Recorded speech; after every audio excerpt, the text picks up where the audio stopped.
Hello viewers, আজকের এই ভিডিওতে আমি দেখাবো অনলাইনে পারচেজ করা ট্রেনের টিকিট কিভাবে ডাউনলোড করবেন, অথবা ডাউনলোড করা টিকিট ডিলিট হয়ে গেলে বা কোনো কারণে হারিয়ে গেলে পুনরায় কোথা থেকে কিভাবে ডাউনলোড করবেন তার বিস্তারিত।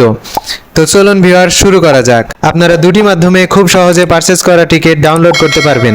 এক, রেল সেবা অ্যাপসের মাধ্যমে। দুই, ওয়েবসাইটের মাধ্যমে। আমি প্রথমেই দেখাবো অ্যাপসের মাধ্যমে কিভাবে করবেন। প্রথমে চলে আসবেন রেল সেবা অ্যাপে। রেল সেবা অ্যাপে আসার পর আপনারা এখান থেকে অ্যাপটি ওপেন করে নেবেন। অ্যাপটি ওপেন হয়ে গেলে এখান থেকে আপনারা ডিসক্লেমার আই এগ্রি করে দেবেন।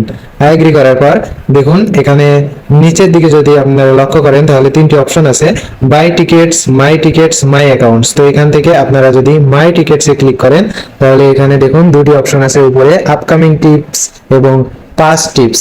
তো আপনারা রিসেন্ট যে টিকিটটি পারচেজ করেছেন এবং সেটি ডাউনলোড করার জন্য চেষ্টা করছেন সেটি আপনারা এখান থেকে ডাউনলোড করে নিতে পারবেন। তো দেখুন আমি এখান থেকে একটি টিকিট পারচেজ করে রেখেছি আপনাদেরকে দেখানোর জন্য। তো এখান থেকে আমার টিকিটের বিস্তারিত দেখার জন্য আমরা এখানে ভিউ টিকিটসে ক্লিক করব। ভিউ টিকিটসে ক্লিক করার পর দেখুন নিচে অপশন চলে আসছে ডাউনলোড টিকিট। তো আপনারা এখান থেকে ডাউনলোড টিকিটে ক্লিক করে দেবেন। ডাউনলোড টিকিটে ক্লিক করার পর এখান থেকে আপনারা যে কোনো একটি পিডিএফ রিডার সিলেক্ট করে দিবেন। তো আমি এখান থেকে এমআই পিডিএফ ভিউয়ার সিলেক্ট করে দিচ্ছি। সিলেক্ট করে দেওয়ার পরে দেখুন আমার টিকিটের পিডিএফটি কিন্তু ডাউনলোড হয়ে আমার সামনে চলে এসেছে। তো এখান থেকে আপনারা শেয়ার করে আপনাদের টিকিটটি প্রিন্ট দিয়ে নিতে পারেন, অথবা আপনারা এই পিডিএফটি যখন আপনারা ট্রেনে ভ্রমণ করবেন তখন টিটিকে শো করলেই কিন্তু হয়ে যাবে, আর কোনো সমস্যা হবে না।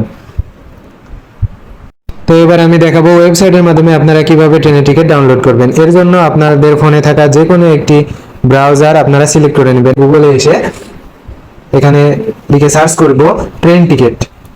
দেখুন ট্রেন টিকিট লিখে সার্চ করার পর এখানে বাংলাদেশ রেলওয়ের যে ওয়েবসাইটটি এখানে প্রথমে চলে আসবে, এখানে আমরা ক্লিক করে দিব। এখানে ক্লিক করার পর এখানে আবার আমরা ডিসক্লেমার আই এগ্রি করে দিব। আই এগ্রি করার পর দেখুন এরকম একটি ইন্টারফেস চলে আসবে।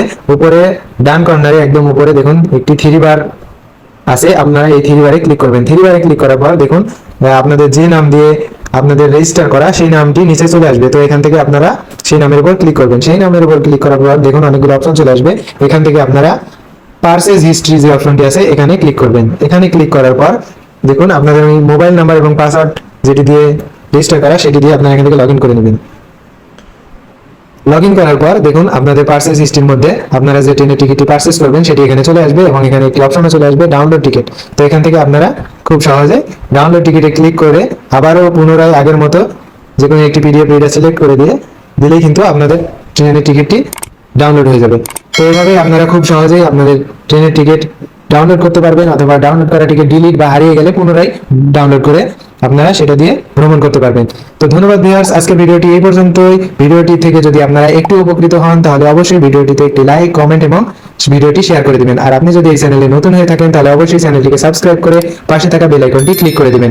আর ট্রেনের টিকিট আপনারা কিভাবে পারচেজ করবেন, বা রেল সেবা অ্যাপস কিভাবে ইনস্টল করবেন এবং কিভাবে রেজিস্টার করবেন সকল বিস্তারিত কিন্তু আমরা আগের ভিডিওতে দেখিয়েছি। তো সেই ভিডিওটি আমি এই ভিডিওর ডেসক্রিপশন বক্সে অথবা আই বাটনে দিয়ে দিব, সেখান থেকে কিন্তু আপনারা দেখে নিতে পারেন।